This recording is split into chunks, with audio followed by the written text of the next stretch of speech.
And now we must turn to the issue of gun violence in America today, because the latest mass shootings in Aurora, Colorado, and Newtown, Connecticut leave us all, liberal and conservative, Republican and Democrat, appalled and disgusted at the carnage.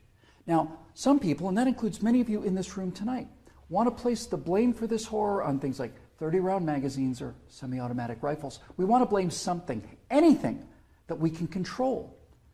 But what we really want to ban is violence and murder and insanity. Now, we don't talk about that, though, because deep in our hearts, each of us knows that violence and murder and insanity are built into the human condition and likely always will be. You know, there are two kinds of animals in this world, predators and prey. No one watches a leopard chase down a gazelle and denies that the gazelle has a right to use its hooves and horns to protect itself from the predator.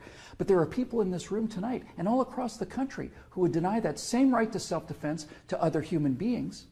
Such people seem to think that the way to stop the leopard is to cut the horns off of the gazelle, that by somehow making it easier for the predator will simply go away. My friends, this is insane. When you make it easier for the predator, you get more predators. So let's start with the so-called assault weapons, more properly known as semi-automatic rifles. In 2011, the total firearm murders came to 8,583, according to the FBI. Now, during that time, the total murders committed by rifles, all rifles, not just semi-automatic rifles, were 323. That's 3% of all murders. Hammers and clubs kill half again as many people as rifles. Hands and feet murder twice as many. And knives kill 5 times more Americans than all rifles combined.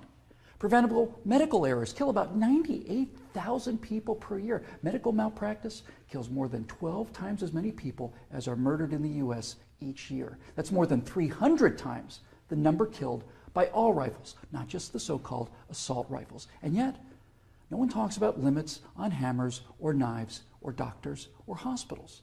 No one does that because the good we perceive from hammers and knives and doctors far outweigh their perceived harm. And yet, studies show that firearms prevent anywhere from 800,000 to over 2 million violent crimes every year.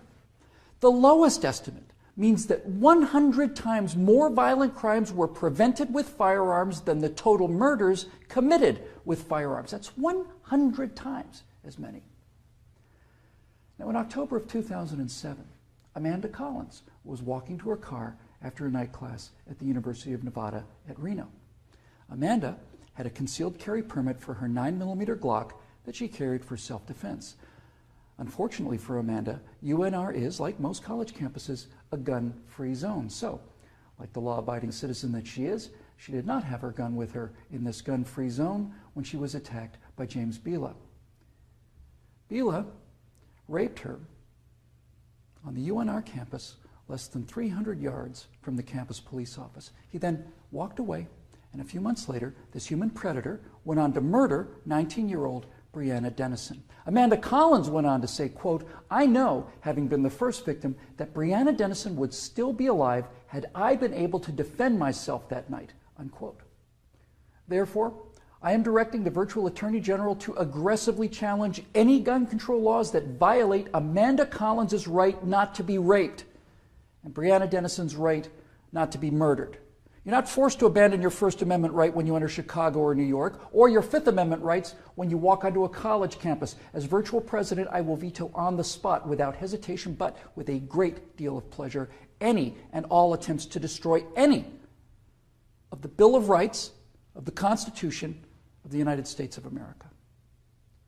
Because, when it's all said and done, the Second Amendment to the Constitution is not there to protect us against criminals, and the people calling for gun control know this. That's why they want gun control instead of crime control. That's why they want laws that, at the stroke of a pen, turn law-abiding citizens into criminals.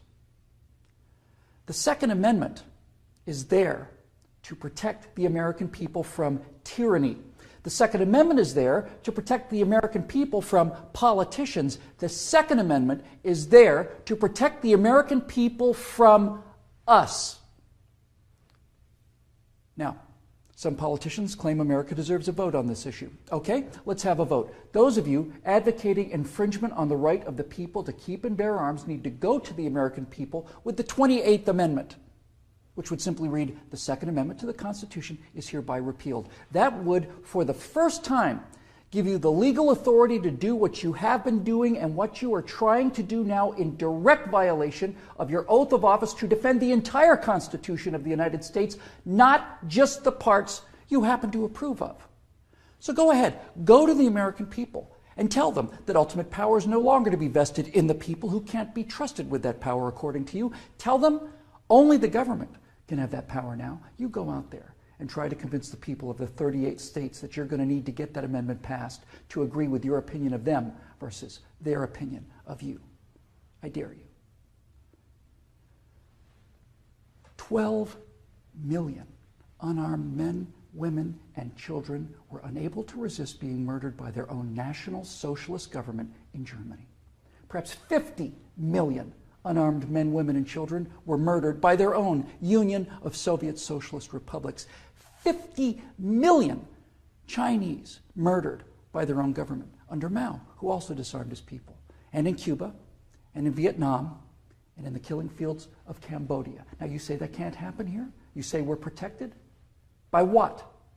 By the Constitution that you're in the process of destroying? You are in violation of your oaths of office by so much as introducing this legislation, let alone passing it. My fellow Americans, the previous inhabitants of this chamber watched as 100 million people were murdered after being disarmed by their own governments. Every single one of those men, women, and children were as real and precious and irreplaceable as the children at Newtown. And I tell you here and now that I will be damned if I will let that happen to the American people.